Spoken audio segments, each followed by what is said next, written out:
Hören Sie mich? Ja? Gut?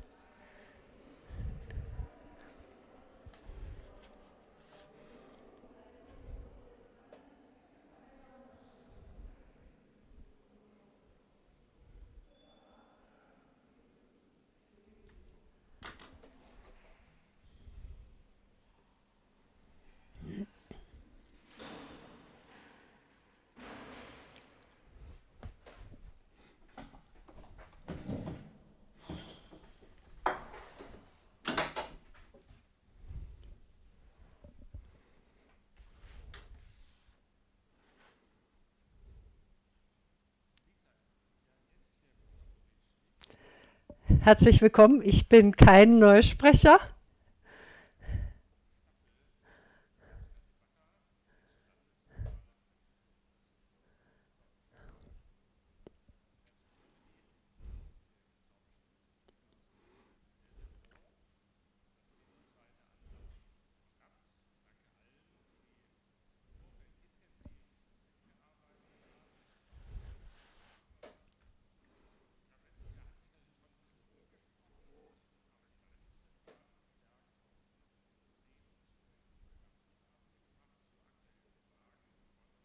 Jahr auch halten. Heute eben mit der Frage, wie ist das denn mit dem großen Ziel, 100.000 Neusprachler zu gewinnen, die Sprache wiederzubeleben, um da einen ganz wichtigen Impuls in das sorbische Volk zu geben, denn Sprache und Kultur hängen natürlich aufs engste miteinander zusammen.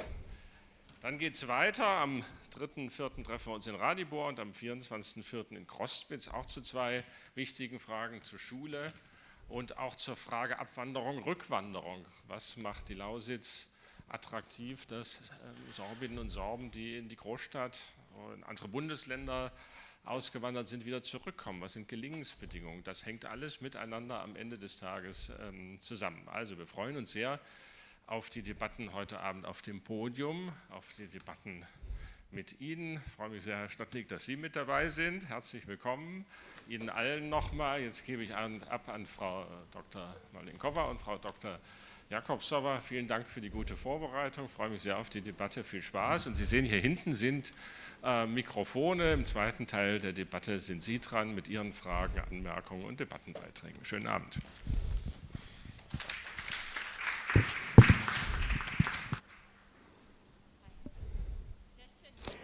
Sehr geehrte Damen und Herren im Saal und an den Bildschirmen, liebe Gäste im Podium, herzlich willkommen zu unserer heutigen sorbischen Debatte.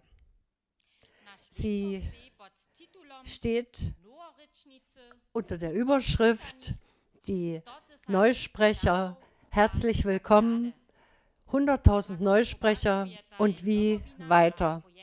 Schließlich propagiert die Domowina und das Projekt SARI eine überaus optimistische Vision. Sie rechnen mit 100.000 Neunsprechern im Jahr 2100.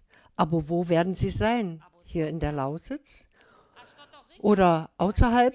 Und was heißt das für die Gruppe der Muttersprachler in und außerhalb der Lausitz? Muss sich etwas ändern? Welche Herausforderungen warten auf diesem Wege für die neuen Sprecher, aber auch auf die Muttersprachler?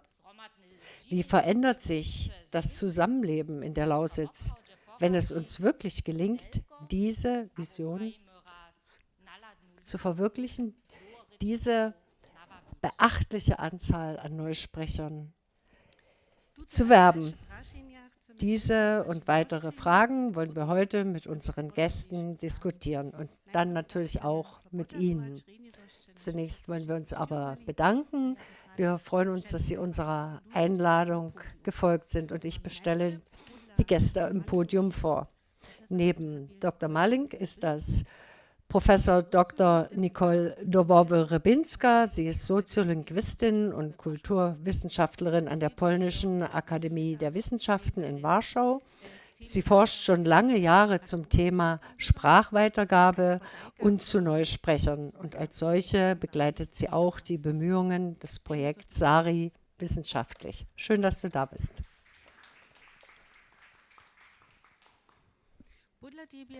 Neben dir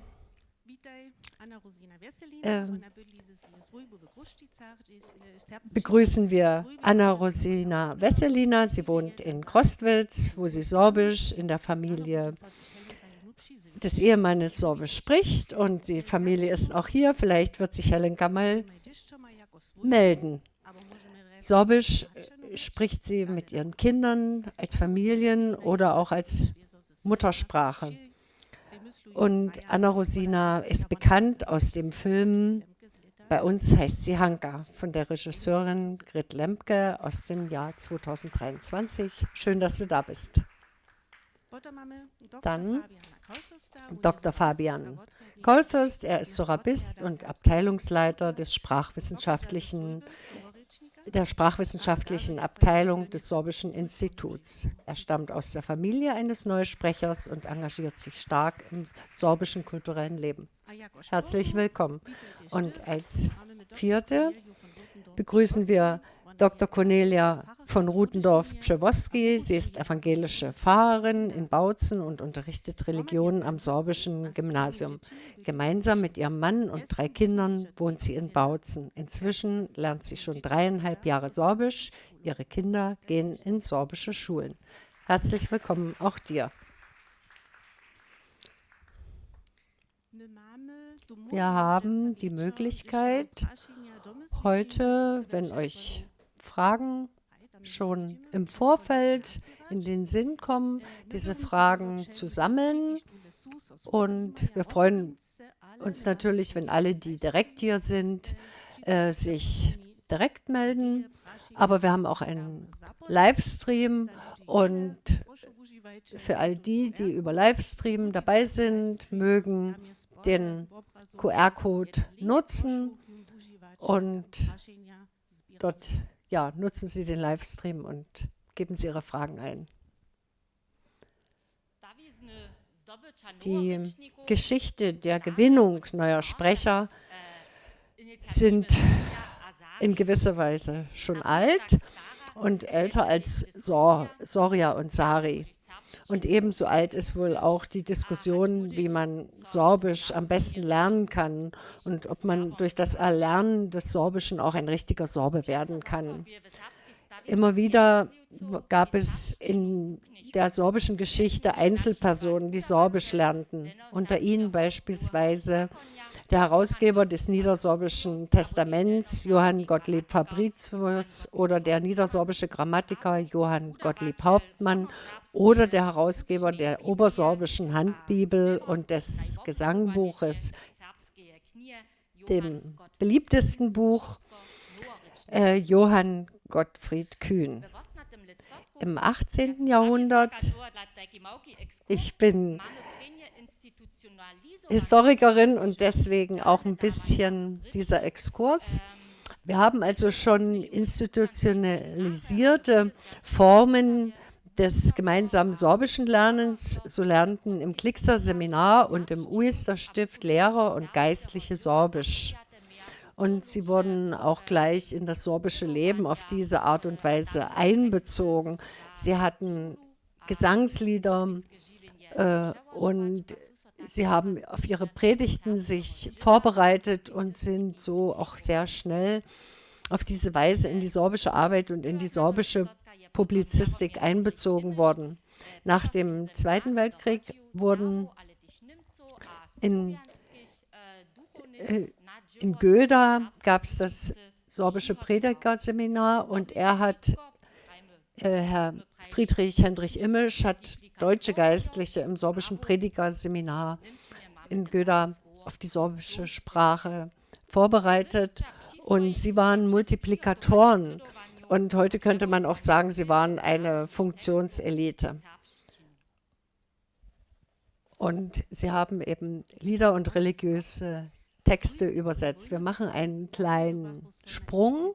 Nach dem Zweiten Weltkrieg wurden auf Initiative der Domowina 2 Sprachkurse in Krosta und Burg eingerichtet und daraus entwickelten sich dann die Sprachschulen in Dissentchen und Milkel, die nach der politischen Wende 1989, 90 aufgelöst wurden. An diese Arbeit knüpfen heute die sogenannten Sprachnester in Dissen und in Großsärchen an.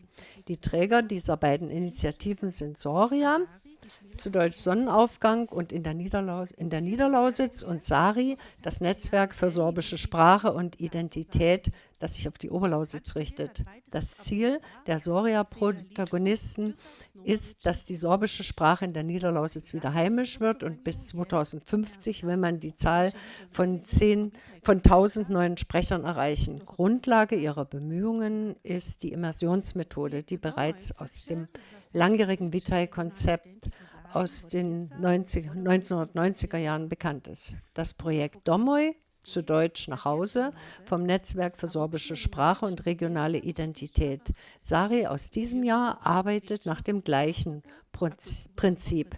Dieses Programm steht aber auf größerem Fuß und umfasst neben dem Sprachnest in Großsärchen auch die Arbeit von Sprachmotivatoren und Kulturvermittlern. Gemeinsam mit dem Dachverband Domowina hat sich SARI das Ziel gesetzt, die Zahl von 100.000 Neusprechern in der gesamten Lausitz im Jahr 2100 zu erreichen. Als Zwischenziel wurden 50.000 Lausitzer mit passiven Sprachkenntnissen im Jahr 2050 gesetzt. Das bedeutet ein gewaltiges Wachstum der Sorben in den nächsten 35 Jahren. Und mit Blick auf diese lange Geschichte, neue Sprecher für das Sorbische zu gewinnen und sie in das sorbische Leben einzubeziehen, fragen wir, warum sollten diese Bemühungen gerade jetzt erfolgreich sein? Frau Professorin Nicole Dowowy-Rybinska, Sie haben sich schon viele Jahre wissenschaftlich mit der Frage der Revitalisierung auseinandergesetzt. Warum ist gerade jetzt der richtige Zeitpunkt, sich intensiv um Neusprecher zu bemühen? Ja, vielen Dank für die Einladung hier zur Debatte und vielen Dank für die Frage. Ja, ich denke, jeder Moment ist der richtige, um sich für die Revitalisierung einzusetzen. Aber ich möchte etwas zur Intention des Projektes SARI sagen. Es geht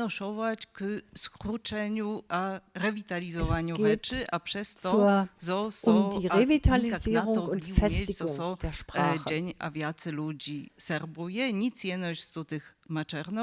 Und es sollen immer mehr Menschen Sorbisch sprechen, und die sollen nicht nur aus den muttersprachlichen Familien kommen. Und auf der anderen Seite sollen eben alle lernen können, die Sorbisch beherrschen möchten.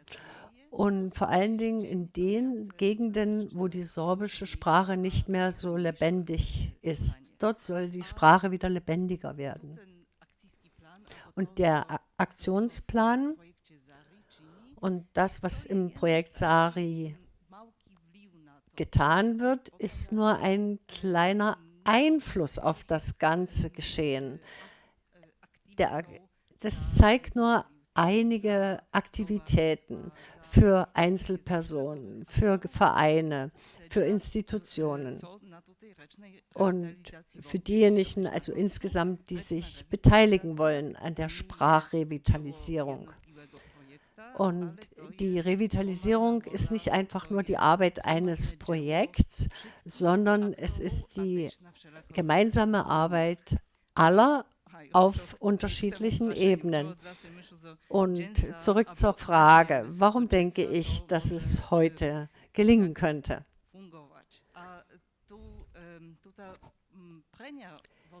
Die erste Antwort ist, weil die Welt sich verändert und sich weiter verändert, jeden Tag. Und wir können von der großen Politik her schauen, wie sich die Einstellung gegenüber Minderheiten und indigene Völker, der Name ist nicht relevant, verändert. Und es gibt mehr und mehr Anerkennung für diese Minderheitensprachen und auch dafür, dass sie sich nicht verlieren, sondern weitergegeben werden.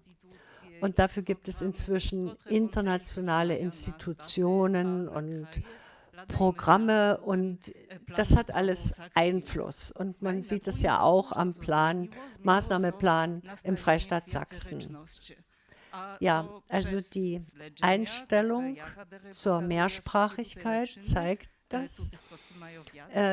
Es gibt eben viele wissenschaftliche Publikationen inzwischen, die immer wieder zeigen, dass die Mehrsprachigkeit Vorteile hat und das beeinflusst die gesamte Diskussion.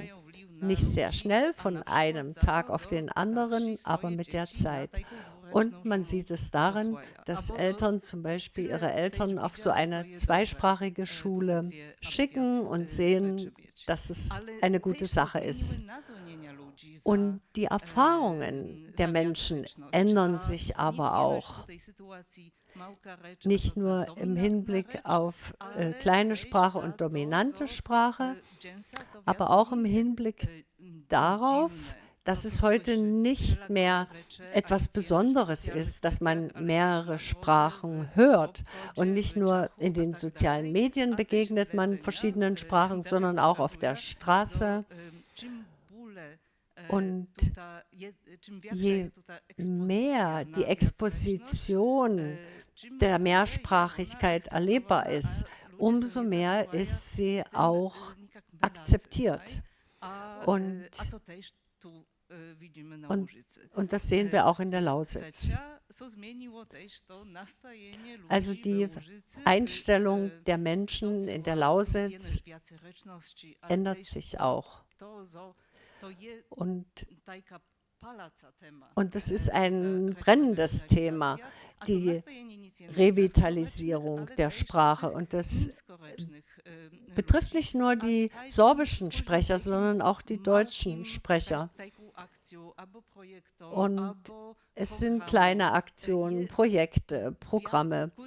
Und je mehr immer wieder ein bisschen von dem Sorbischen erlebbar wird und nutzbar wird, desto besser ist das. Und man sieht es auch am Sorbischen Institut intern, denn auch dort gibt es eine Sprachpolitik, nämlich, dass die Mitarbeiter, die noch nicht Sorbisch sprechen, die Sprache erlernen und die sorbischsprachigen Mitarbeiter sprechen weiter Sorbisch, auch im Beisein der deutschen Kollegen.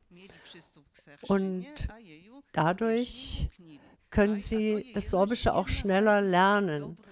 Und das ist eine der guten Praxen, die nicht nur Einfluss hat im Sorbischen Institut, sondern diese Praxis wird auch weitergegeben. Und das ist sehr wichtig.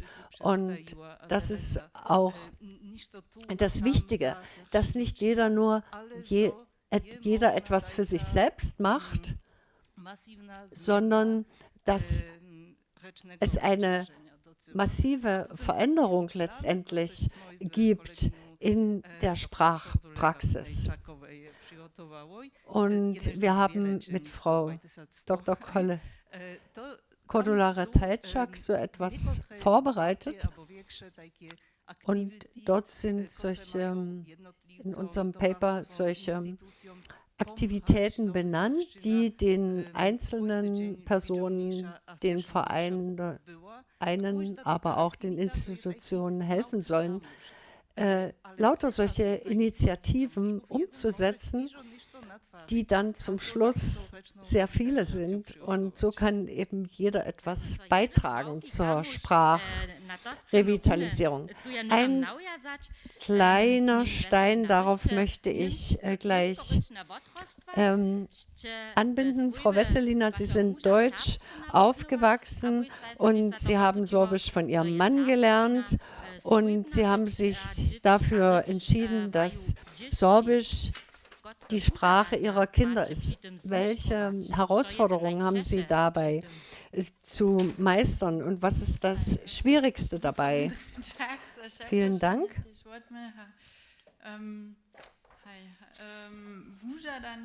Ja, vielen Dank für die Einladung. Die Herausforderungen waren am Anfang am schwersten. Erstmal das Lernen der Sprache und was eben genannt wurde, dass man eben eine Sprache nur lernen kann, wenn man sie hört. Und das ist natürlich im familiären Kontext eine Frage der Höflichkeit. Meinetwegen wurde am Anfang natürlich häufig Deutsch gesprochen, weil das einfach eine höfliche Form ist, mit Gästen umzugehen. Aber als die Entscheidung klar war, auch für uns, für mich, für meinen Mann, es war wichtig für uns, wenn ich in eine neue Gemeinschaft, wenn ich mich da einleben möchte.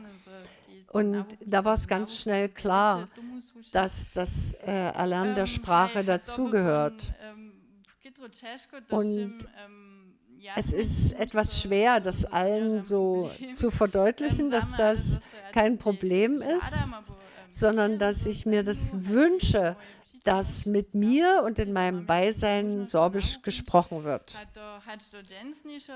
Und bis heute zeigt es sich, dass wenn ich Leute treffe, die ich lange nicht gesehen habe oder mit denen ich früher Deutsch gesprochen habe, dass es nicht so einfach ist, ins Sorbische zu wechseln, aber man sieht dann auch die große Freude, wenn das gelingt. Und das erste war auch die Frage, wie lernt man die Sprache am besten? Für mich war es wichtig, dass ich in meinem Alltag klarkomme. Mal ist mir das deutlich geworden an der Universität, als ich einen Sprachkurs mitgemacht habe. Da war das einfach zu hoch und ich wollte nicht über das Plusquamperfekt nachdenken, das kann ich wahrscheinlich bis heute nicht, sondern ich wollte sprechen und sprechen können. Ja, und ich wollte einen Weg finden. Und der muss ja erst mal gegeben haben. Ja, und eine weitere große Herausforderung war, und das merke ich bis heute, als ich Mutter geworden bin, stand die Frage da im Raum, wie kann ich die Sprache weitergeben und wie gehe ich damit um, dass Sorbisch nicht meine Muttersprache ist. Und ist es überhaupt ein Problem? Und naja, so wie wir es jetzt praktizieren, das ist jetzt schon fast ein Dreivierteljahr, es ist kein Problem. Wenn ich bestimmte Fehler mache, dann sind das für meine Kinder wahrscheinlich gar keine Fehler von Bedeutung, denn sie haben ja so viel Sorbisch um sich herum in der Familie und können Sorbisch lernen. Und ja, und ich freue mich, wenn sie ein Dual verwendet. Da bin ich ganz stolz. Das sind eben so die Herausforderungen am Anfang.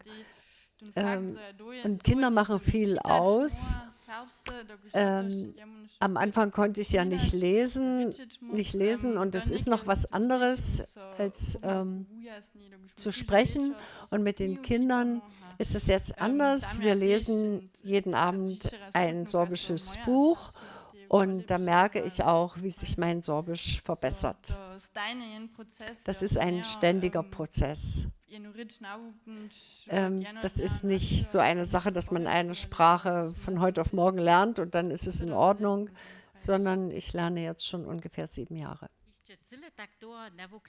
Noch nicht ganz so lange lernt Frau Rudendorff-Przeworski und sie lernt auch in einem anderen Kontext. Das war jetzt ein familiärer Kontext, wo die Familie auch viel hilft. Aber wie ist es, wenn man nach Bautzen zieht und merkt, oh, hier gibt es was Sorbisches und wie gehe ich damit um? Schicke ich meine Kinder in einen sorbischen Kindergarten oder in die Schule, dann ist das dann ist das was ganz anderes. Und deswegen die Frage an Sie, warum haben Sie sich dafür entschieden, Ihre Kinder einer sorbischen Tagesmutter anzuvertrauen, sie in einen sorbischen Kindergarten, in eine sorbische Schule zu schicken? Was hat Sie geworben dafür?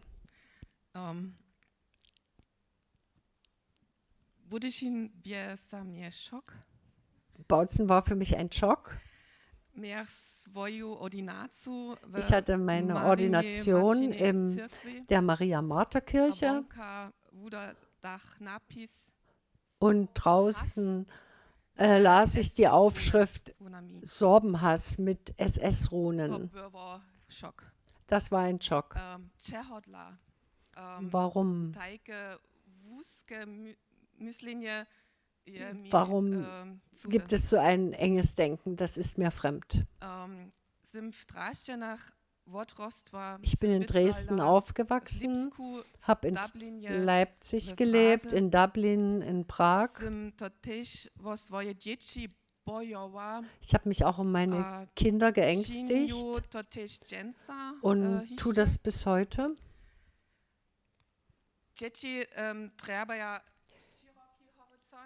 Kinder brauchen einen breiten Horizont, Neugier, Freude, gute Ideen, Freiheit, Glauben und Wurzeln. Für mich ist Mehrsprachigkeit wichtig und normal.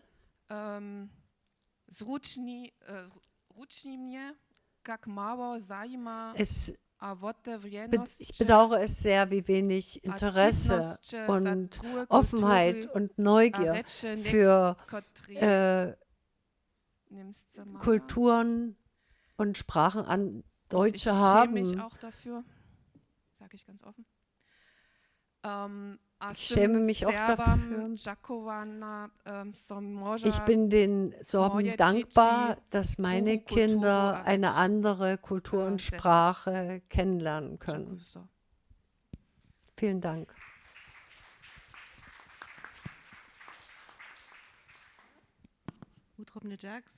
Vielen Dank für das Statement.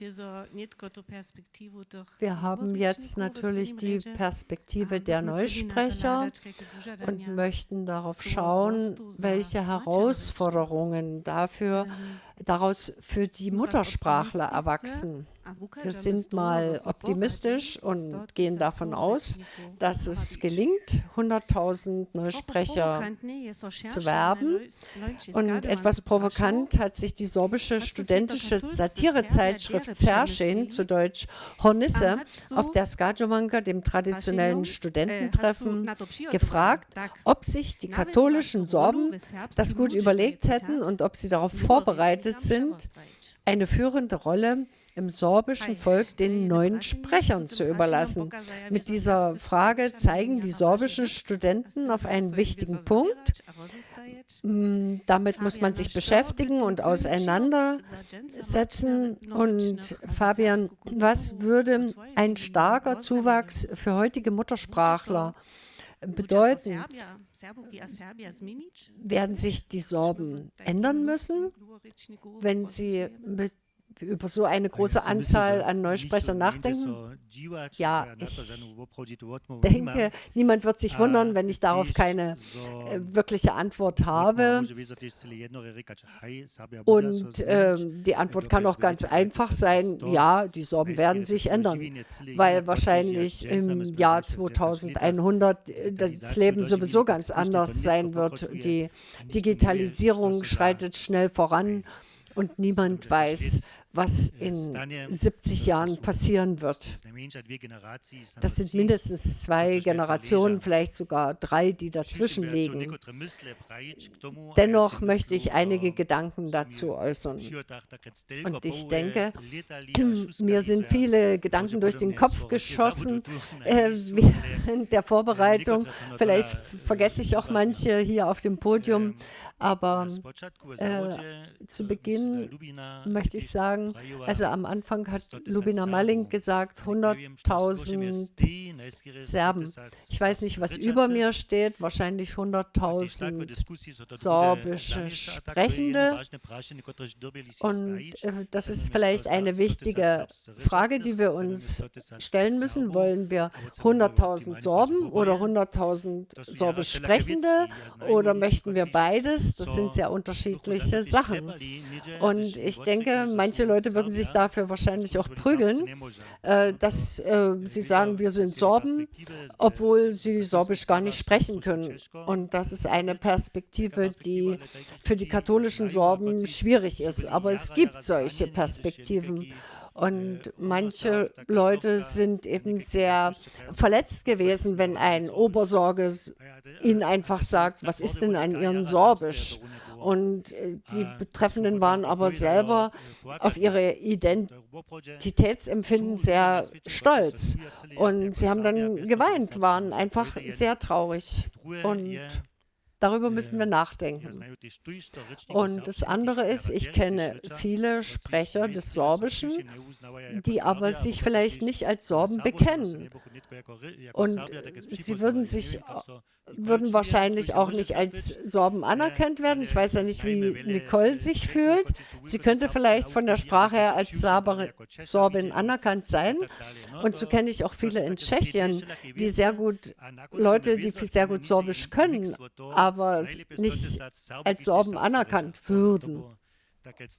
Ja, und das Beste wäre natürlich, wenn man Sprache und Empfinden in Einklang bringen würde. Das wäre das Optimum, aber das ist eine schwierige Sache. Und es ist noch nicht abzusehen, wie sich die sorbische Sprache als Sprache weiterentwickelt.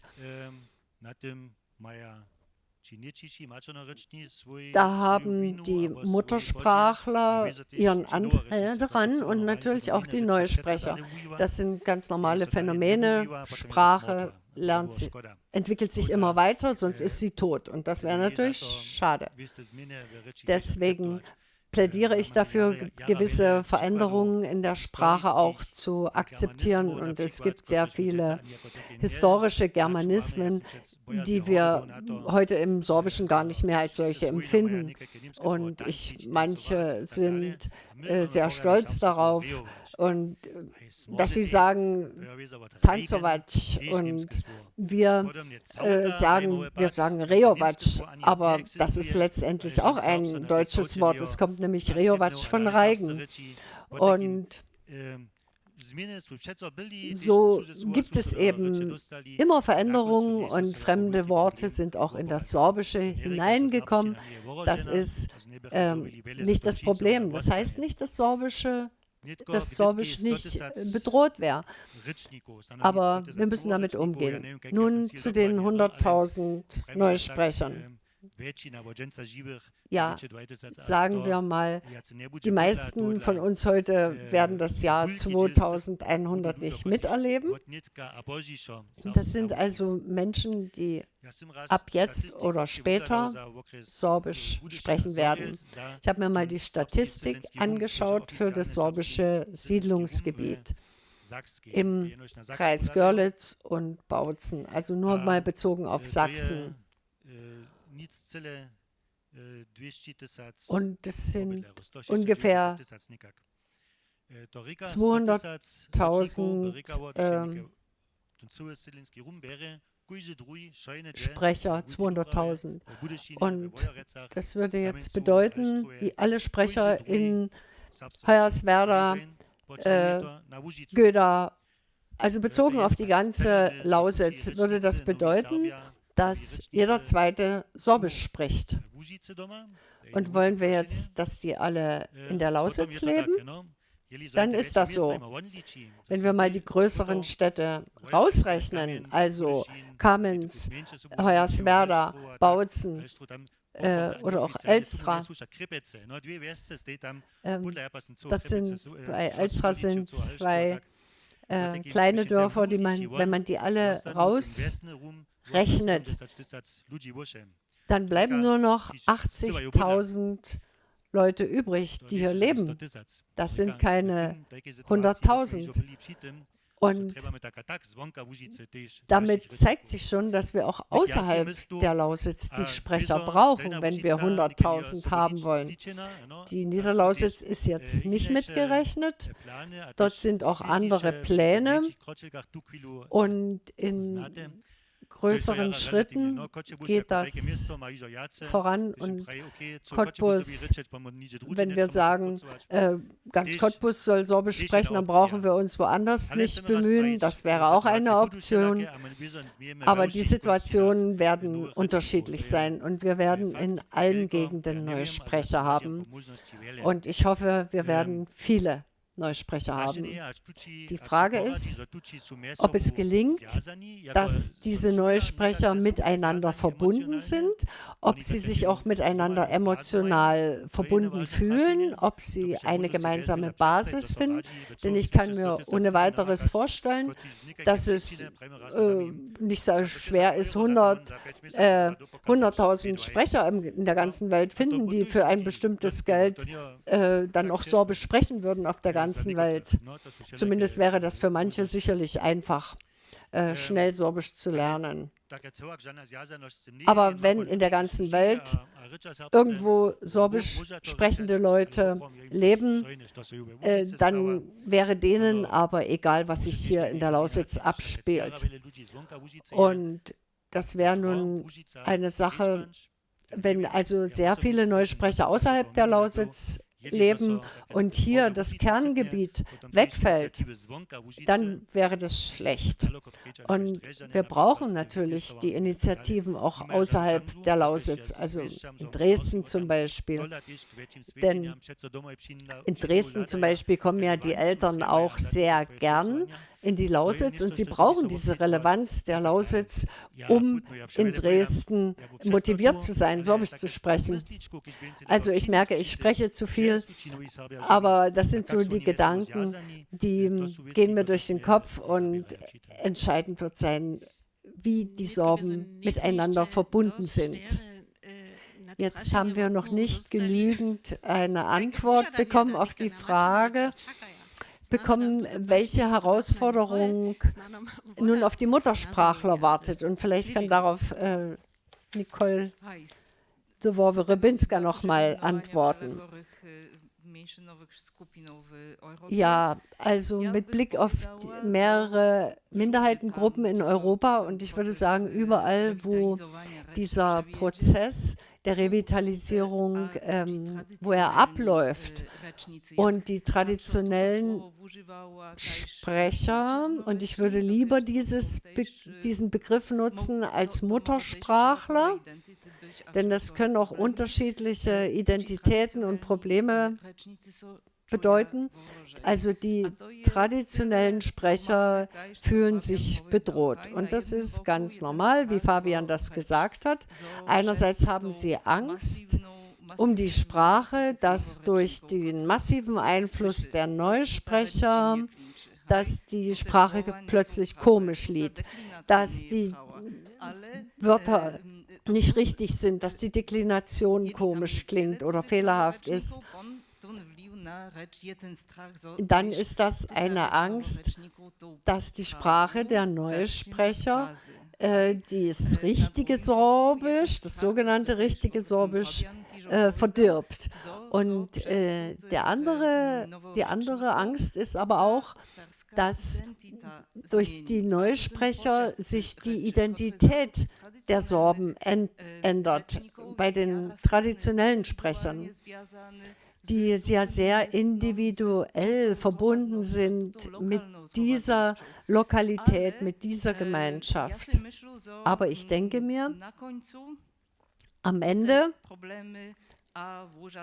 sind diese Probleme und Herausforderungen sowohl für die Neusprecher als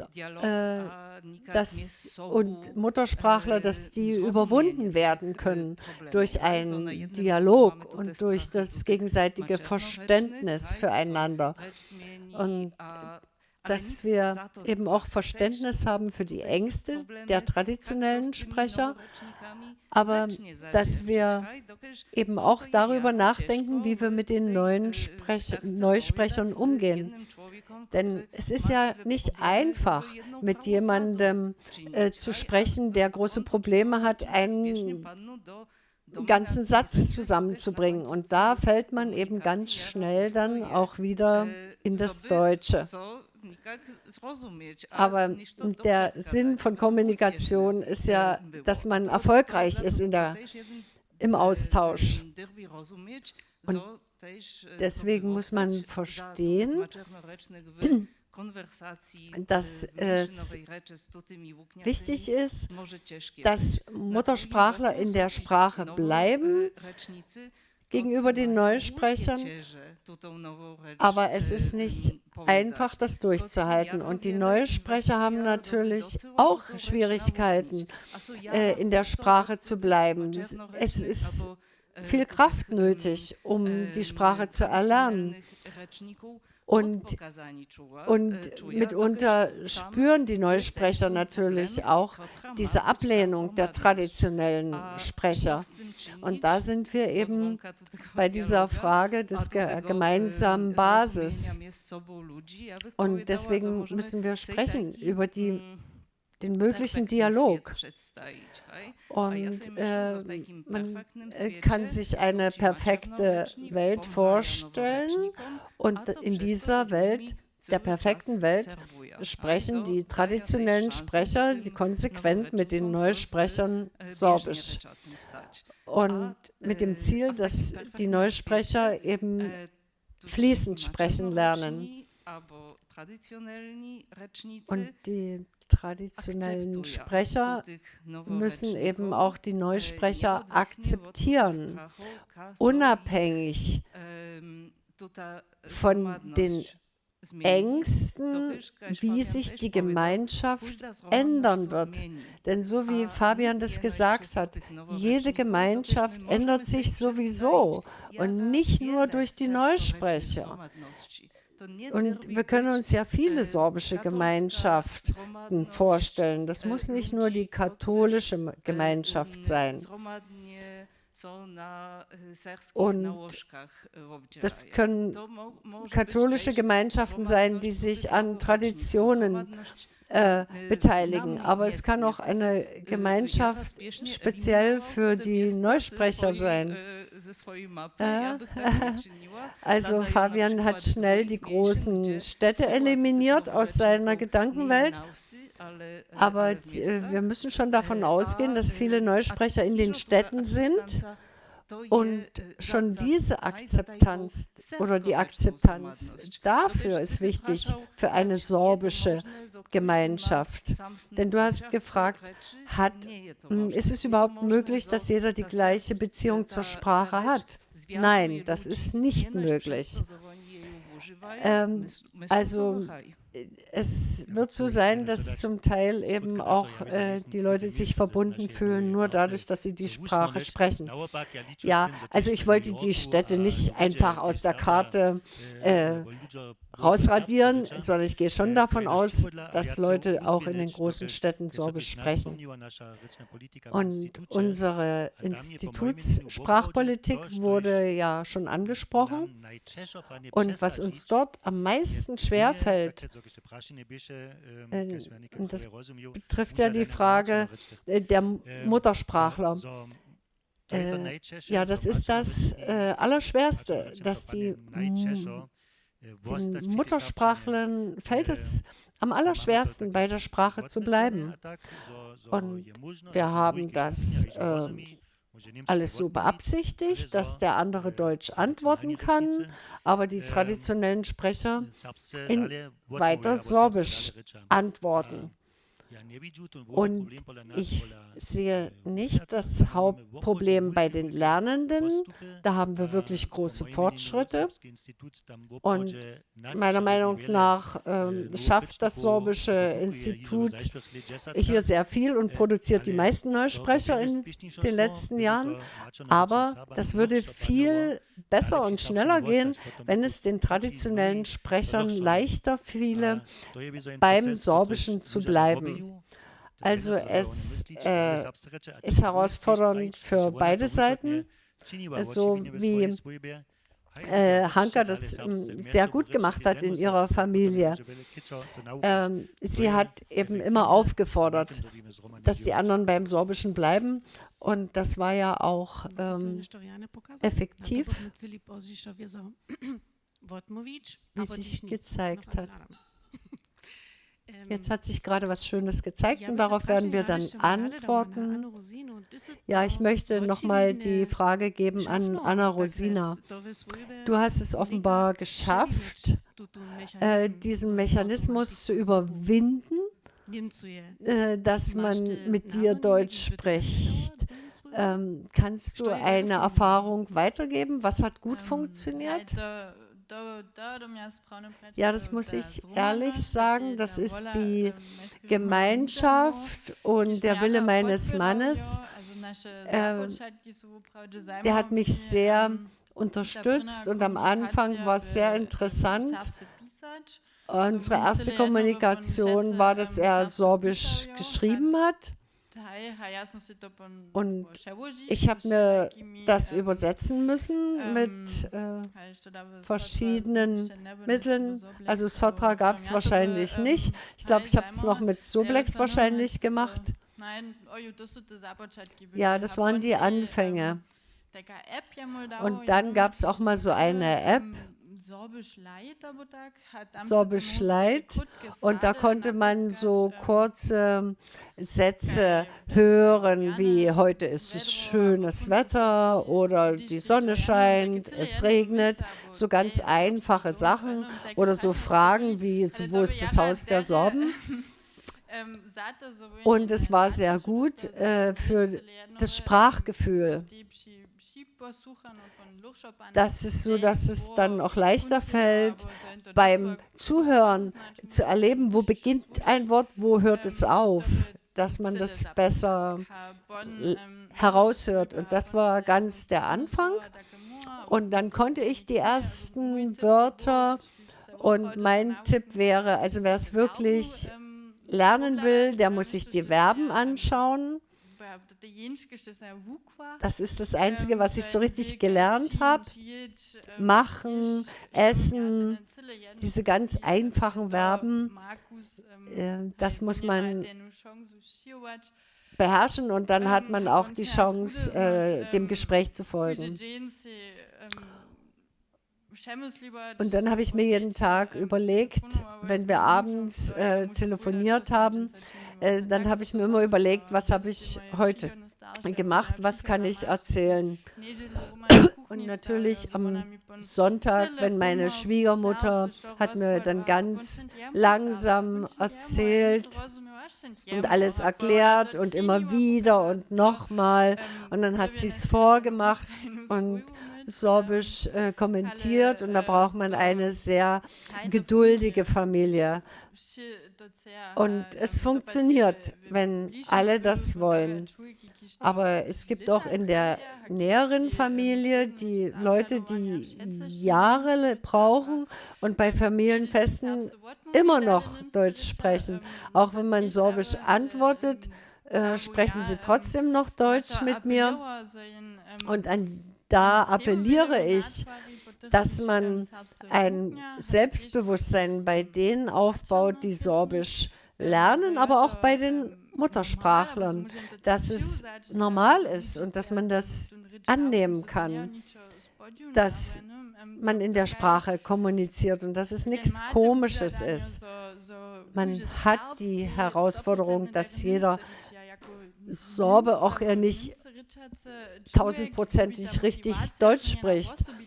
Und bei den Deutschsprechern ist es ja eine besondere Motivation, wenn sie sich das antun, Sorbisch zu lernen. Und deswegen ist es wichtig, das Selbstbewusstsein zu stärken. Dass Paare und Ehepartner, wo einer Deutsch spricht,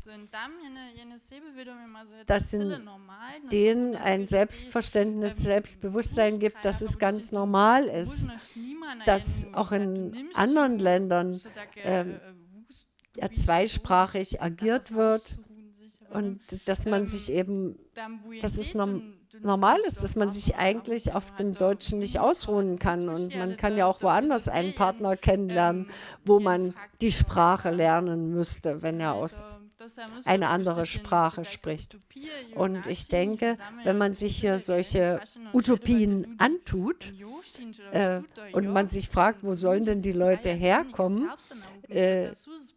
und wenn es dann jemanden gibt, der es eben lernt, dann sind es ja meist die, die in der Nähe wohnen, die einen sorbischen Partner haben, die Interesse haben, dass ihre Kinder in der Schule oder im Kindergarten die Sprache lernen. Und das sind die Ersten, die man unterstützen muss und die man mitnehmen muss und denen man verdeutlichen muss, dass es ein Geschenk ist und ein Reichtum. Und dass man eben im slawischen Raum auch dort seinen eigenen Kulturkreis etabliert und auch erweitern kann. Ja, Cornelia ist in einer anderen Situation. Sie ist nicht in einer sorbischen Familie, will aber trotzdem Sorbisch lernen. Und mich interessiert, welche Herausforderungen du hast. Für mich ist es jeden Tag schwer. Deswegen kann ich nicht so gut Sorbisch sprechen.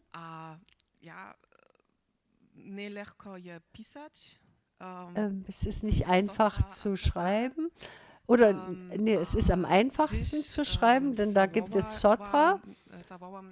Und wenn ich jemanden anrufe, dann schreibe ich das in Sotra rein und dann sage ich das Sorbisch. Und wenn ich Glück habe, ist die Antwort auch Sorbisch. Aber nicht immer. Und häufig, wenn ich das erste Wort nicht verstehe, entschuldigen Sie bitte, das Wort verstehe ich nicht, dann wird schnell alles Deutsch gesprochen und das ist schade. Und ich sage dann immer, bitte, bitte sprechen Sie weiter Sorbisch, aber langsam. Umgangssprache. Und bitte sprechen Sie nicht Umgangssprache, sondern klar und langsam. Und ich habe das Gefühl, ich muss darum bitten oder betteln, dass die Sorben Sorbisch mit mir sprechen. Und ich frage mich, warum ich so betteln muss. Und hast du die Erfahrung auch an der Schule? Du bist ja Lehrerin am sorbischen Gymnasium. Wie wird dort mit dir umgegangen? Hast du dort ein ähnliches Phänomen erlebt? Oder erlebst du das? Ja. Ich habe gute Kollegen und Schüler. Und die Schüler sind wunderbar. Das heißt aber so. Und Bonnie Brav, ja, Frau Rudendorf, Sie korrigieren mich. Aussprache 4, Atet. Annike. Und die Aussprache. Alle na przykład, aber zum Beispiel, wenn Schüler an die Tür klopfen, genau, am Lehrerzimmer, und dann reden sie ganz schnell und dann sage ich, entschuldigt, ich verstehe es nicht. Und entweder sind sie ärgerlich, ja, und dann denke ich mir, nein, du musst nicht Deutsch sprechen, aber langsam Sorbisch. Und das funktioniert häufig nicht. Mit den Kollegen funktioniert es. Ich habe wunderbare Kollegen. Und sie freuen sich, dass ich lerne. Naja, und Schüler sind Schüler. Dorika zoby poprawom zajmowe było znano jeszcze bosne praszenie preda hat Vielleicht noch die letzte Frage, bevor wir das Podium öffnen. Deswegen die Frage, müsste es auch Weiterbildungen geben für die Multiplikatoren oder traditionelle Sprecher? Das wäre natürlich am allerbesten und nicht nur für die Multiplikatoren, für Einzelne, denn die eignen sich das nach einer Weile an und praktizieren es so, sondern man müsste es systematisch im Sorbischunterricht vermitteln. Dass jedes Kind sollte schon in der Schule lernen, dass es Leute gibt, die Sorbisch verstehen, aber Deutsch antworten, weil sie eben Sorbisch noch nicht können. Und wenn man den jetzigen Automatismus überwinden könnte, durchbrechen könnte, dass man immer gleich ins Deutsche übergeht. Und das ist ja das Schwerste, was wir auch im Institut erleben. Und wenn das schon von klein auf geübt werden könnte in der Schule, dann wäre das wahrscheinlich sehr fruchtbar. Ja, auf jeden Fall. Ich habe auch so eine Sicht wie Fabian.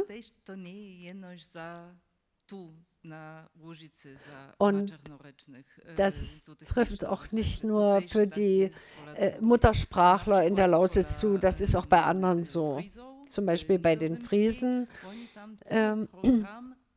gibt es ein ganzes Programm für die Muttersprachler, damit sie sensibilisieren für die Neusprecher. Denn die lernen ja Friesisch und wollen irgendwo auch sprechen und wollen es anwenden. Das heißt, die Sensibilisierung der Muttersprachler ist sehr wichtig. Und das ist wichtig, eben auch in der Öffentlichkeit das bekannt zu machen. Wenn man in der Gemeinschaft mit anderen ist, die Sorbisch sprechen, dass man dann im Sorbischen bleibt. Und eine weitere Strategie ist, die wichtig ist, wie verhält man sich gegenüber den Neusprechern, wie man sie sensibilisiert.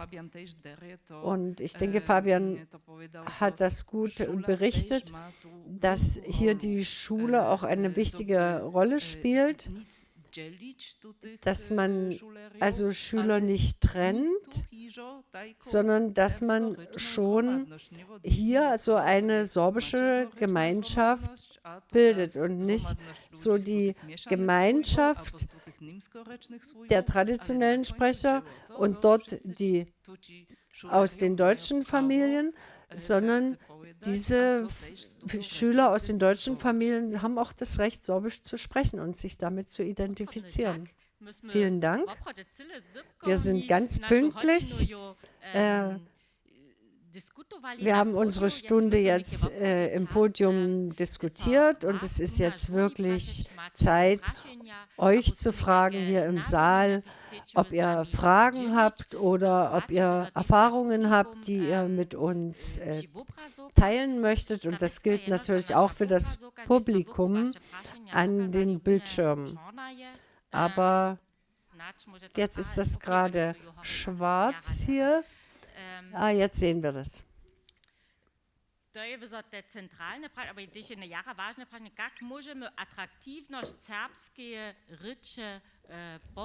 Wie können wir die Attraktivität der sorbischen Sprache erhöhen?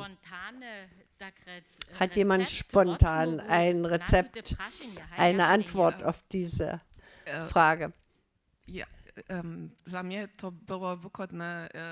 Für mich war das wunderbar. Mezinárodní literatury v serbštině, Die, například Harry Potter a wenn wir nebo Julice, nevím.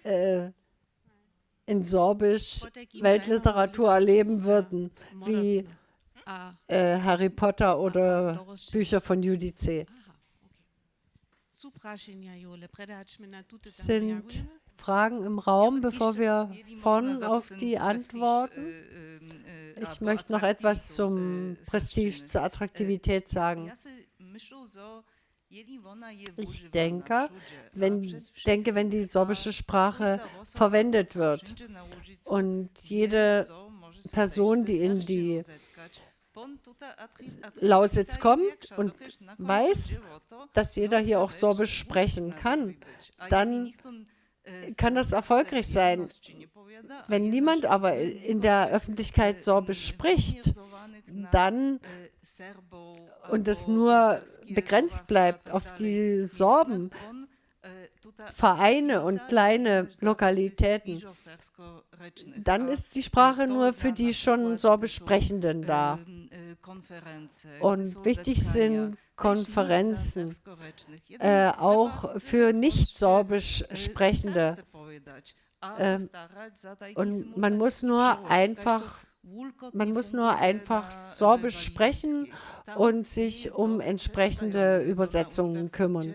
In Wales ist das gar nicht vorstellbar, dass man nicht Walisisch spricht. Also das ist in Wales nicht möglich, dass dort alles nur in Englisch ablaufen würde. Dort ist simultan Übersetzung ganz selbstverständlich und dort wird in beide Richtungen ganz selbstverständlich übersetzt. Und ich würde hier an das Stichwort Selbstverständlich anknüpfen und dass Sorbisch eben nicht nur symbolisch ist. Häufig ist es so, wird ja nur Deutsch begrüßt und dann ist man eben schnell wieder beim Deutschen. Ja. So. Nicole hat zum Glück schon den größten Teil meiner Anmerkungen vorweggenommen. Ich bin froh, dass es nochmal erklärt ist, wie das gemeint ist mit den 100.000 Sprechern. Und wie es gemeint ist. Und ich frage mich, die erste Frage ist, wir haben es ja häufig gehört, dass es Ängste seitens der Muttersprachler gibt, durch die vielen Neusprecher, dass da mehr Fehler in die Sprache kommen. Dem möchte ich entgegnen, dass ja die Muttersprachler selber viele Fehler machen und nicht nur Dialektfehler, sondern dass sie auch falsche Präpositionen nutzen, falsche Endungen und das wissen wir auch. Und denn der deutsche Einfluss ist sehr stark. Ich sage nur so viel, ich war mal 3 Monate Helfer bei der Sorbischen Zeitung und die meisten Texte waren von sorbischen Muttersprachlern und da waren auch viele Fehler drin. Also wir machen halt einfach Fehler. Und Anna Rosina kann das bestimmt bestätigen, dass Neusprecher besonders viele Regeln auch lernen. Und die Muttersprachler lernen nicht nach Regeln, sondern natürlich. Und wer aber nach Regeln lernt, spricht dann manchmal korrekter. Und jetzt noch eine Frage, warum denken wir oder warum denken viele Leute, dass die meisten von den 100.000 Neusprecher sein werden? Haben denn die Muttersprachler nicht eigene Ambitionen? Denn wir sind ja 20.000 ungefähr Muttersprachler und die werden ja auch wieder Kinder haben. Vielleicht nicht 5, aber 2 oder 3 und die werden doch hoffentlich, oder 7 und viel Erfolg dabei. Und mit denen werden sie doch hoffentlich auch Sorbisch sprechen.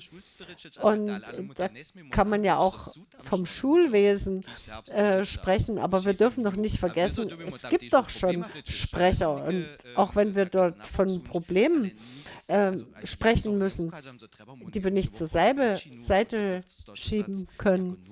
Aber ich würde jetzt nicht davon ausgehen, dass bei den 100.000 Sprechern dass das nicht nur Neusprecher sein werden, sondern auch viele Muttersprachler.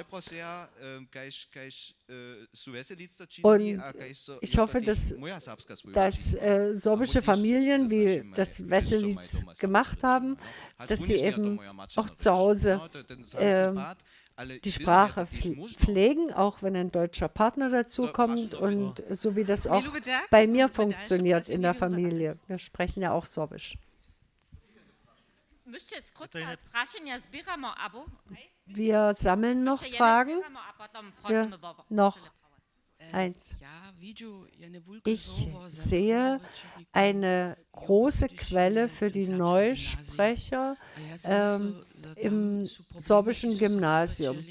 Und ich denke, dort sind Probleme, die schon angesprochen wurden, und das betrifft den Kontakt zwischen Muttersprachlern und Neusprechern.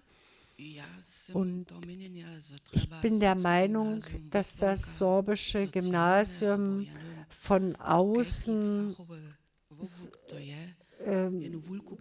eine große Hilfe braucht, eine soziale oder irgendein anderer Fachbereich, damit es gelingt, dort ein Netzwerk aufzubauen, in dem Akzeptanz und Empathie herrschen und damit die lernenden jungen Leute als Absolventen des Gymnasiums wissen, dass ihnen diese 7 Jahre etwas gegeben haben, dass sie etwas gelernt haben und dass sie sich dessen bewusst sind, ich kann mit Muttersprachlern sprechen und die Muttersprachler wissen, wie schwer mir das fällt, aber sie geben mir eine Hand und helfen mir dabei, die Sprache zu sprechen. Und ich denke, da ist noch sehr viel Arbeit, aber auch viele Möglichkeiten gibt es, dass es sich dort verbessert. Dritte Frage und dann Reaktion. Ganz kurz, 3 Fragen. Die erste Frage ist, Sie sind Experten. Ich bin Bürgermeister gewesen und ich weiß, wie es in der Praxis ist auf dem Dorf. Wir sehen immer mehr, wie sich die sorbische Sprache im Dorf verliert, auch wenn wir mit viel Motivation und persönlichen Möglichkeiten dem entgegenzuwirken.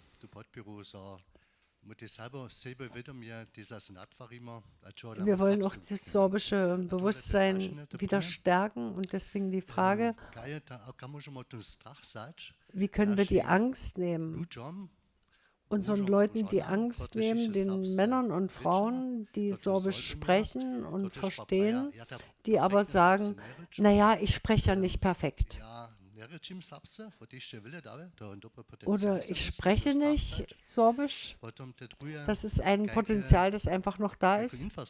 Ja, und das Zweite, welche Infrastruktur brauchen wir? Ich denke, wir brauchen kleine Quellen. Es beginnt im Kindergarten, wo die sorbische Sprache am Tag gehört wird und weitergegeben werden kann. Und wir haben jetzt auch ein neues Projekt und wir fragen uns, wie finden wir die Erzieherinnen, die sich dessen bewusst sind, dass sie eine neue Aufgabe haben. Vielen Dank für die Fragen. Möchte jemand spontan antworten? Ich möchte gerne auf den ersten Beitrag reagieren, weil das auch meine Gedanken sind. Also die 100.000, wo sollen sie herkommen? Ja, das ist doch das Reellste, wenn es erstmal die Leute sind, die schon da sind. Und dieses Beispiel, wo es einen deutschen Partner gibt, das gibt es so oft. Und oft setzt sich eben die deutsche Sprache durch und wird dann an die Kinder weitergegeben. Und dann wird die Familie natürlich nicht sorbisch sein. Und deswegen halte ich es für wichtig, dass man dort das Selbstbewusstsein aufbaut und verdeutlicht, es ist wichtig, dass man sich aktiv für das Sorbische entscheiden muss.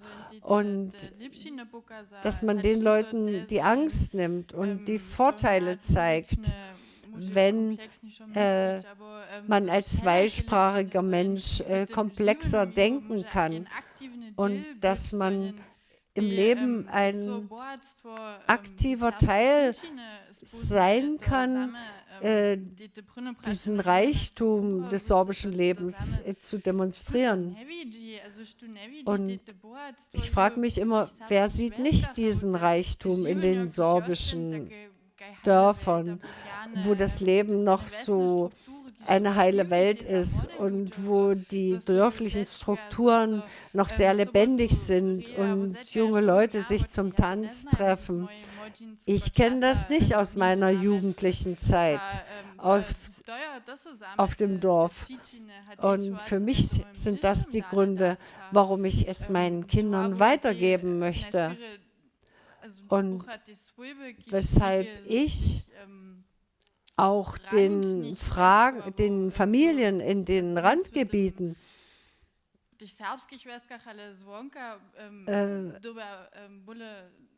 empfehlen würde, dass sie das erkennen sollten und man muss es ihnen vermitteln, welche Vorteile damit verbunden sind. Ich sehe das genauso. Es ist jedes Mal wieder ein Erlebnis auf einer Veranstaltung und wenn man sieht, was da abläuft, und das ist für mich a priori wertvoll und attraktiv. Dem Julian möchte ich sagen, vielleicht sind die Zahlen nochmal überdenkenswert und wie viele von diesen Sorben wirklich in einem Alter für die Reproduktion, denn das ist ja ein wichtiger Faktor. Und ich hoffe natürlich, dass viele der 100.000 Sorben, dass die in einer direkten Linie der heutigen Sprecher sind. Das ist natürlich wichtig. Aber wenn wir auf die reellen Zahlen von heute schauen, also wenn wir jetzt nicht 5, 7 oder 10 Kinder pro Familie haben, was ja nicht realistisch ist, denn es sind ja immerhin nur 3 Generationen bis 2100. Ja, also nochmal der Begriff Muttersprachler. Also bis 2100 haben wir noch 3 Generationen. Und das heißt, also auch die Neusprecher müssten neue Muttersprachler produzieren. Und die Frage ist, wie lange muss ich Neusprecher sein, um ganz selbstverständlich sorbischer Sprecher zu sein und nicht mehr als Neusprecher zu gelten? In der Bretagne zeigt sich das sehr gut. Dort hatte sich die Sprache schon so verloren wie in der Niederlausitz. Aber die neuen Generationen haben es geschafft, in der zweiten Generation diese Muttersprachler zu bekommen von Nicht-Muttersprachlern. Aber wir können ja nicht verdecken, dass nicht alle Neusprecher sich in dieses sorbische Leben finden. Und das ist natürlich schlimm, wenn Leute vom Gymnasium gehen und sich gar nicht mit dem Sorbischen verbunden fühlen. Es muss nicht schlimm sein, aber es ist natürlich jetzt so in der jetzigen Situation. Aber wenn wir mal so eine große Zahl hätten, dann ist es sowieso nicht mehr möglich, dass es dann eine große Community gibt. Das wird so nicht sein, wenn wir mehr Sprecher haben. Dann ist es völlig normal, so wie das in großen Gemeinschaften ist, dass die Leute nach ihren Interessen zusammenfinden. Und durch die Kleinheit haben wir jetzt dieses besondere Phänomen, dass wir denken, wir haben alle eine Idee, für die wir kämpfen. Und Csikszentmihalyi hat dafür extra ein Gedicht geschrieben. Durch die Kleinheit wird suggeriert, dass alle sich kennen und zusammenhalten müssen. Aber je mehr wir haben, desto vielfältiger wird es auch werden. Ja, wir wissen auch, dass es viele Jugendliche gibt, die sich gar nicht angenommen fühlen. Und darüber muss man ja sprechen.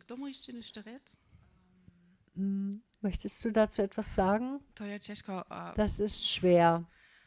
Ich denke, wichtig ist, einem Schüler und also die Praxis mit den Eltern ist wichtig. Kann man sagen, Erfahrung? Meine Erfahrung ist, ich bin Lehrerin für evangelische Religion und dort sind normalerweise deutsche Schüler. Die Ausnahme bestätigt die Regel, deine Kinder. Gemeint sind die von Frau Malling.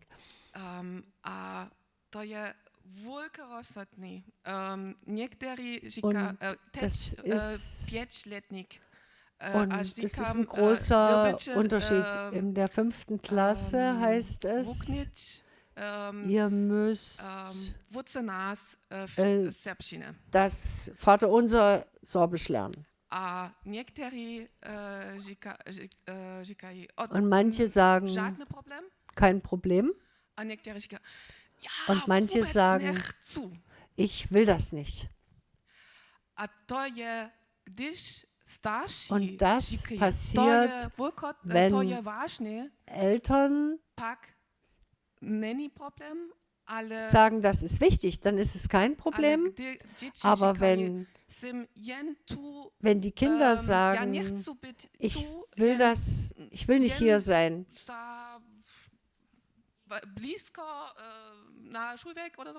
ich bin nur hier, weil der Schulweg kurz ist und weil ich nah wohne. Aber dann funktioniert es nicht. Ich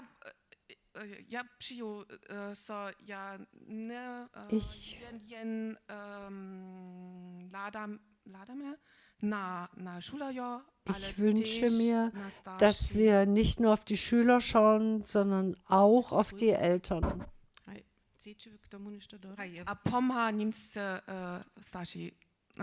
Also ich höre, das muss ich jetzt mal auf Deutsch sagen, ich höre öfters mal, redet mal mehr Sorbisch und die deutschen Eltern, die reden so wenig Sorbisch. Aber wenn es keinen Weg gibt und keine Elternkurse zum Beispiel für Sorbisch oder sowas, wie sollen sie das denn machen?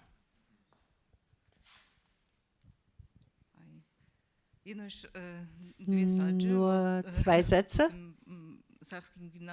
zum sorbischen Gymnasium, denn wir haben mit Cordula Ratajczak dort ein Forschungsprojekt gehabt und wir haben all diese Probleme festgestellt.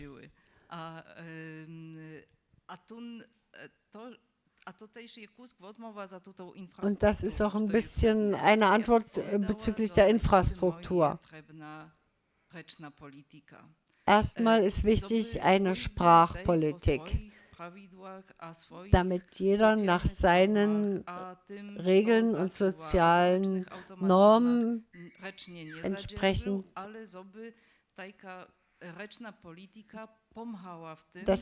also so eine Sprachpolitik sollte helfen, dass klar ist, wer mit wem wie spricht, damit es nicht mehr komisch wirkt. Und dass eben die Muttersprachler auch mit den Neusprechern Sorbisch sprechen.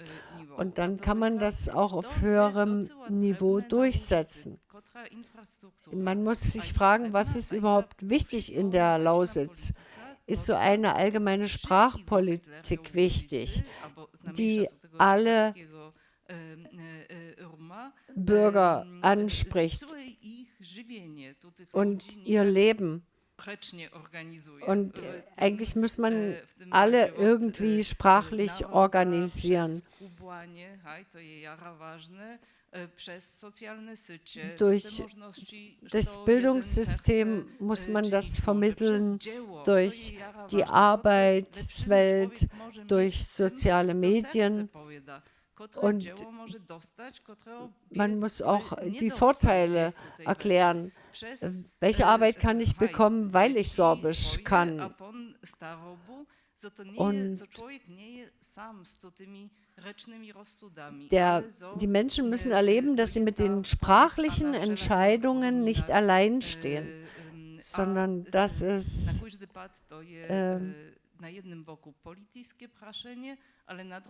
das ist einerseits eine politische Frage, aber es ist eben auch eine Frage für die Rolle des einzelnen Bürgers. Denn es gibt keine sprachliche Veränderung ohne die Wirksamkeit des Einzelnen.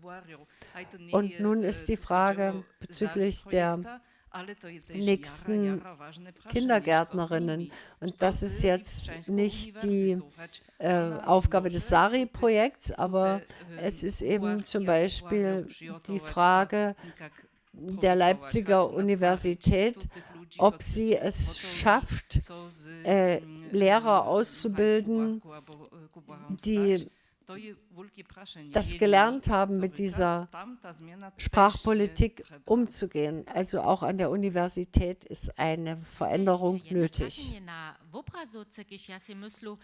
Hier ist noch eine Frage auf dem Bildschirm, die für Cornelia wahrscheinlich die richtige wäre. Wie ist es, wenn man nicht Muttersprachler ist und auch in keiner sorbischen Institution arbeitet und wenn man keine sorbische Familie hat? Wie kann man dann überhaupt das Sorbische in den Alltag integrieren? Welchen sorbischen Input haben wir überhaupt? Oder besser gesagt, was hat dir geholfen? Was hat deinen Kindern geholfen und was wünschst du dir? Also, mam Wulkotne Wutscha. Ich habe einen wunderbaren Lehrer, Marek Krautz.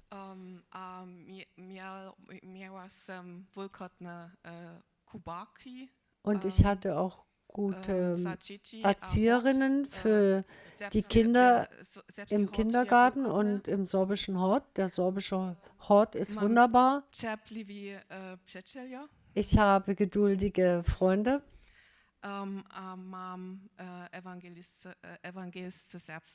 Und ich habe evangelische Sorgen. Ich bin Pfarrerin.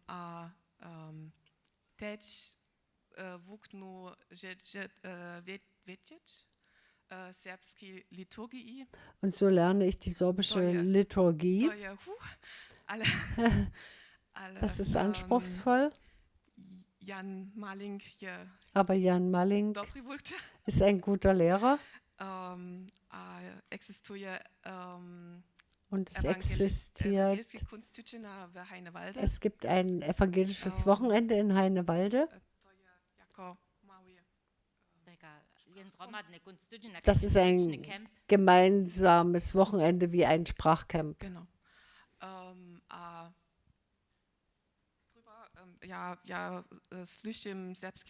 Ich höre sorbischen Rundfunk. Ich verstehe nicht alles. Aber es hilft für das Gefühl, für das Empfinden. Für mich ist wichtig, dass ich Ziele habe. Zum Beispiel jetzt die Prüfung B1. Oder heute das Podium. Ja, das ist anstrengend. Ich weiß nicht, ob ich größenwahnsinnig bin. Mein Fernziel ist, Sorbisch zu predigen.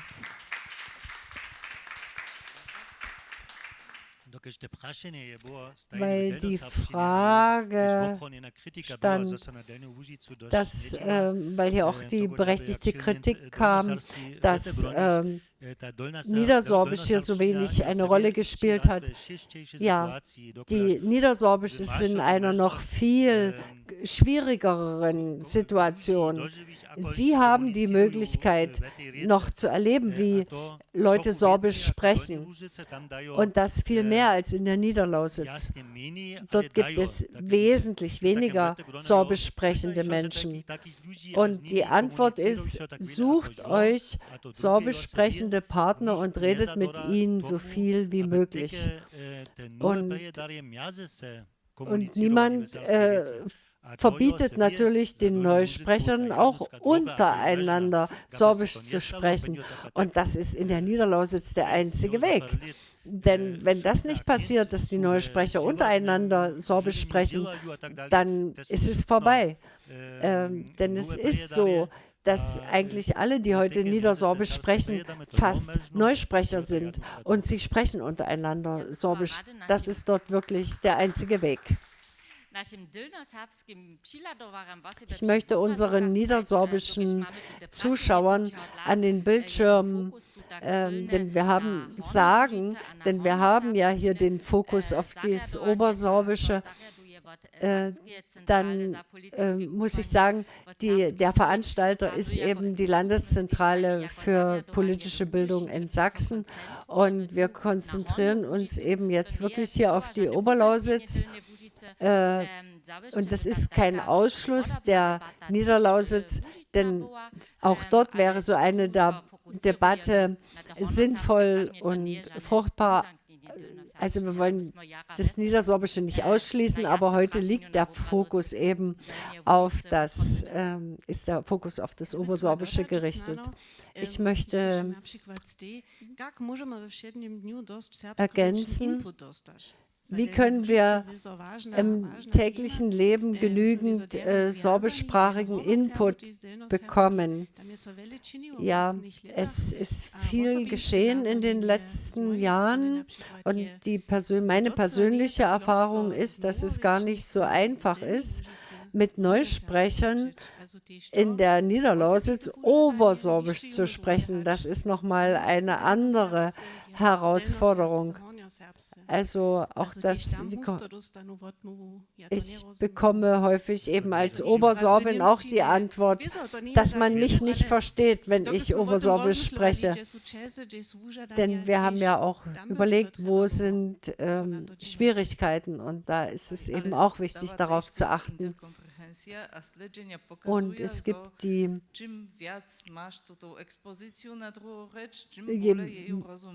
mehr man die Exposition aber in einer Sprache hat, also im Ober- oder Niedersorbischen, umso besser kann ich natürlich die jeweils andere Sprache auch verstehen. Und ja, den täglichen Input zu erhöhen, das ist eine große Frage und wichtig sind einfach diese Sprachräume, wo man sich treffen kann und miteinander sprechen kann. Das Phänomen ist für mich völlig normal, wenn jemand schon 50% der Sprache versteht, dann kann man sich die anderen 50% vorstellen. Und wenn man aber dann eben auch noch 20% davon verliert, weil vielleicht jemand Obersorbisch spricht, ja, dann ist es natürlich schwierig, auf den Obersorben entsprechend zu reagieren. Und auch Obersorben können natürlich auch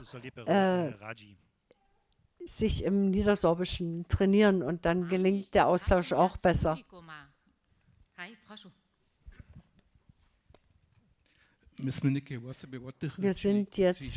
Wir haben jetzt hauptsächlich über die Sympathisanten des Sorbischen gesprochen, aber wir müssen natürlich auch konstatieren, dass wir in den letzten 100 Jahren in 2 Generationen ganze Dörfer verloren haben, die früher mal sorbisch waren.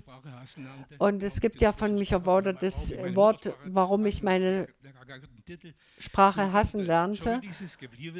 Und diese chauvinistischen Einflüsse des vergangenen Jahrhunderts, die halten ja an. Und Frau Rudendorff-Pschiworski hat es ja am Anfang erwähnt. Und meine Tochter erzählt mir das auch, dass sie als Schulleiterin ganz deutlich merkt, wo die Eltern hinter dem Sorbischen stehen und wo nicht. Und meine Frage ist, wie finden wir den Zugang zu denen, die das Sorbische noch ablehnen? Wie kann man bei denen die Barriere überwinden, dass sie eine positivere Haltung zur sorbischen Sprache bekommen?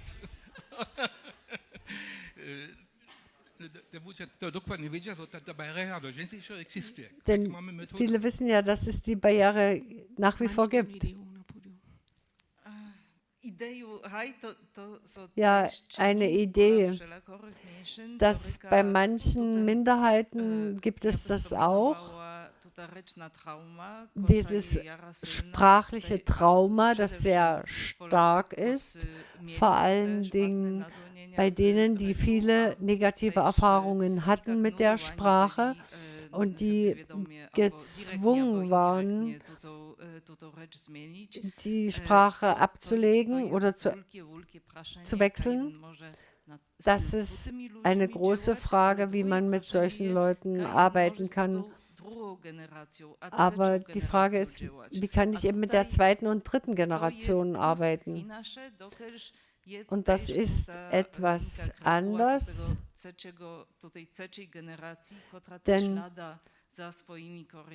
in der dritten Generation wird schon häufig nach den Wurzeln geschaut. Und durch diese Jugendlichen kann man eben auch, Zugang zu der älteren Generation finden, indem man ihnen, den Jugendlichen, Identität gibt und dass man darauf achtet, dass sie selbstbewusst ihre Wurzeln finden. Ein Beispiel aus der Bretagne, denn dort war das Sprachtrauma besonders groß. Und das ist so ein Projekt, das ist dort. Die Weitergeber der Erinnerungen. Und das sind die Devon-Schulen. Und dort sind Eltern, die das Sprachtrauma hatten. Und durch diese Schulen, diese Eltern werden von Schulen und Kindergärten eingeladen und dort können sie über ihre Erfahrungen sprechen. Und so haben sie auch Einfluss auf die jungen Leute. Und denn Sprachwechsel heißt nicht nur, weil man selbst sagt, ich will die Sprache nicht mehr sprechen, sondern das kommt vor allen Dingen durch die Dominanz der großen Sprache. Und da wird behauptet, die Sprache ist nicht nützlich oder du kannst mit dieser Sprache im Leben nichts anfangen. Und wenn du die Sprache verwendest, wirst du große Probleme haben. Und wenn man sich bewusst macht, dass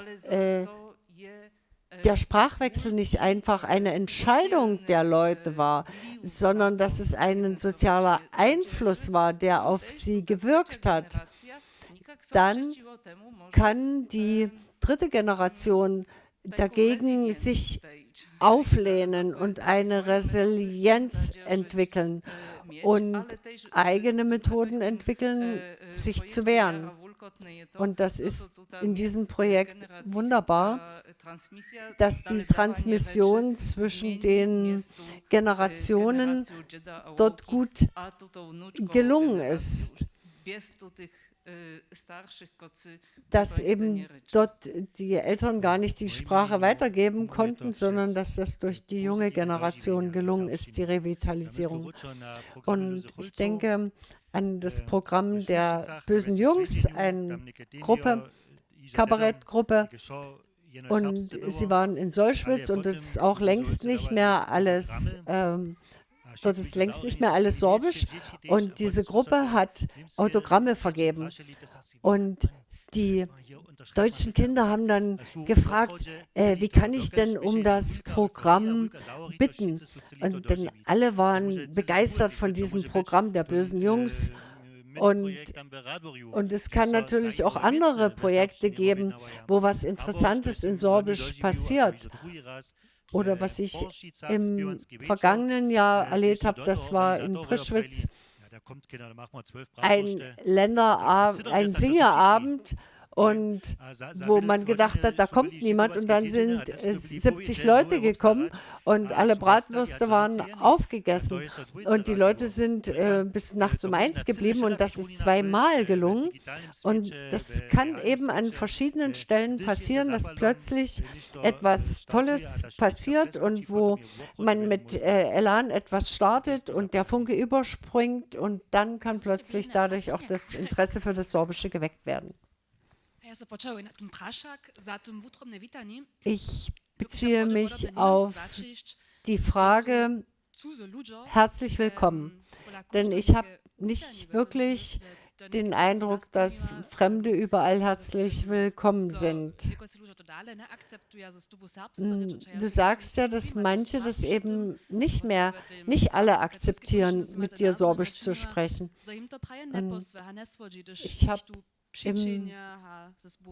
das manchmal schon erlebt, dass das manchen nicht passt, wenn irgendwelche Leute kommen und Sorbisch sprechen, die kommen aus der weiten Welt, wollen Sorbisch sprechen, das wird nicht von allen akzeptiert. Wie soll man damit umgehen?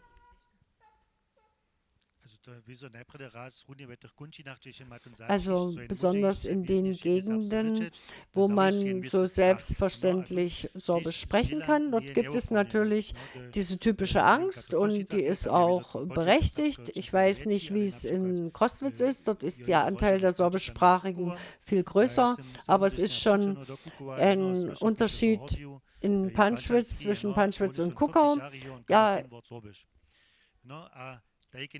Ja, und sowas ist natürlich auch bekannt, und deswegen sind bestimmte Ängste berechtigt, und trotzdem ist es eine Chance, weitere Menschen in sorbische Kreise zu integrieren, was man durch die Schule und den Kindergarten erreichen kann.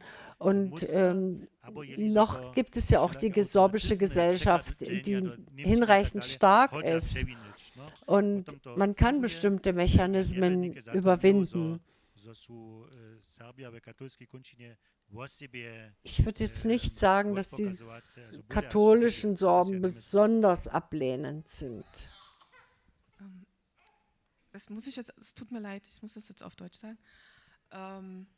Seit ich Sorbisch lerne, ich bin Pfarrerin, evangelische Pfarrerin, haben mir Leute, die ich 10 Jahre kannte, auf einmal gesagt, na eigentlich bin ich ja auch evangelische Sorben. Meine Eltern waren das, oder uns wurde verboten, Sorbisch zu reden. Und plötzlich wurde das Thema, das fand ich total spannend, mit Leuten, mit denen ich sonst nie über sowas geredet habe. Und alleine dadurch, dass ich das offen gezeigt habe und in jedem Kirchspielgottesdienst Sorbisch begrüßt habe, war das auf einmal Thema. Und das fand ich großartig. Also das heißt ja nie, dass die Leute dann gleich anfangen, Sorbisch zu lernen, aber dass sie zumindest erstmal, dass es wieder sich irgendwie vernormalisiert, dass das existiert. Das war für mich eine großartige Erfahrung, und das ist nur ein Vorschlag, aber vielleicht kann man wirklich es gibt ja immer so Gate-Opener, also so Schlüsselpersönlichkeiten in den Gesellschaften. Vielleicht kann man tatsächlich Leute gewinnen, die an solchen Schlüsselpositionen stehen, die auf der deutschen Seite, die bereit sind zu sagen, na klar, egal was ich mache, ich sage nicht nur Guten Tag, sondern ich sage auch Dobry dzień. Und allein das könnte vielleicht was ändern. Also wenn der Oberbürgermeister halt nicht nur sagt Guten Tag, sondern eben auch Dobry dzień. Einfach nur so ein ganz einfaches Beispiel. Und ich kenne mich dazu zu wenig aus, aber vielleicht wäre Ihre Aufgabe zu gucken, wo sind solche Schlüsselpersönlichkeiten, wer ist dafür ansprechbar und sagt, okay, die 5 sorbischen Phrasen, die ziehe ich mir drauf, das ist nicht so schwer und einfach, dass es dadurch wieder ins Bewusstsein kommt.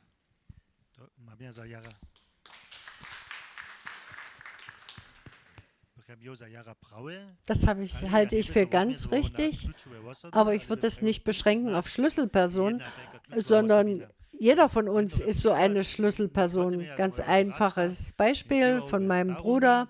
Er hat im Altenheim gearbeitet, hatte eine Gruppe, wo er häufig auch sorbische Lieder gesungen hat. Und von den 10 Leuten haben dann plötzlich 4 gesagt, wir sind auch sorbisch. Ein paar Tage später hat sich die 5. gezeigt. Ich kann eigentlich auch sorbisch. Und dann haben sie mal einen guten Kuchen gekriegt und dann hat die 7. gesagt, also ich kann auch sorbisch, kriege ich jetzt ein größeres Stück Kuchen. Und so ist das und das waren natürlich ältere Leute, aber das ist ein Beispiel aus dem Leben genommen und das heißt, jeder in seinem Leben kann viel tun. Ich möchte auch sagen, dass wir jetzt erstmal mit Blick auf die Zeit beenden und natürlich kann jeder dann auch noch in persönlichen Gesprächen weitersprechen und wir möchten uns ganz herzlich bedanken, vor allen Dingen den Veranstaltern der sorbischen Debatten, den Technikern. Herzlichen Dank, dass alles so gut funktioniert hat. Beate Bresan.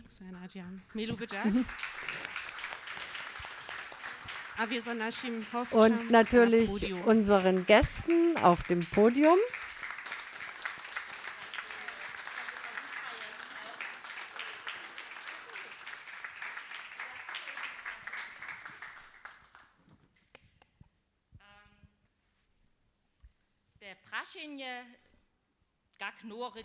Die Frage, wie man Neusprecher gewinnen kann, ja, diese Frage wird uns sicherlich weiter beschäftigen in den nächsten Wochen und Jahren. Und wir möchten den Abend beenden mit einem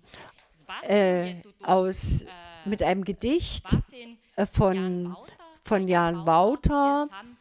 Und Jan Wouter war selber ein Neusprecher. Er hat Sorbisch bei Imisch in Göda gelernt und hat dann in einem sehr euphorisch geschriebenen Gedicht hat er das Sorbische beschrieben im Pathos des 19. Jahrhunderts und hat auch die Muttersprachler gezeichnet. Wie der Bräutigam seine Braut habe ich dich, das sorbische Volk, heiß gesucht und ich fand dich und du hast mit Liebe in deiner Mitte mich begrüßt. Freundlich und liebevoll neue Sprecher in der Mitte begrüßen. Auf schöne und prägnante Weise. Das war das Thema in den heutigen Diskussionen. Und Wouter hat die Aufgabe auch der Muttersprachler beschrieben dabei. Und wir sprechen allen neuen Sprechern ein ähnlich schönes Erlebnis, wie Wouter das in seinem Gedicht beschrieben hat. und den Muttersprachlern natürlich Freude bei der Weitergabe der Sprache. Und wir wollen auf die weiteren Debatten hinweisen, also in Radibor, da geht es um die Schulen. Das gleiche Thema, aber mit einem anderen Fokus. Und am 24. April in Krostwitz geht es um die Rückkehr in die Lausitz. Wir wünschen allen einen guten Nachhauseweg. Nutzen Sie den Abend noch für das ein oder andere Gespräch. Alles Gute, einen guten Heimweg.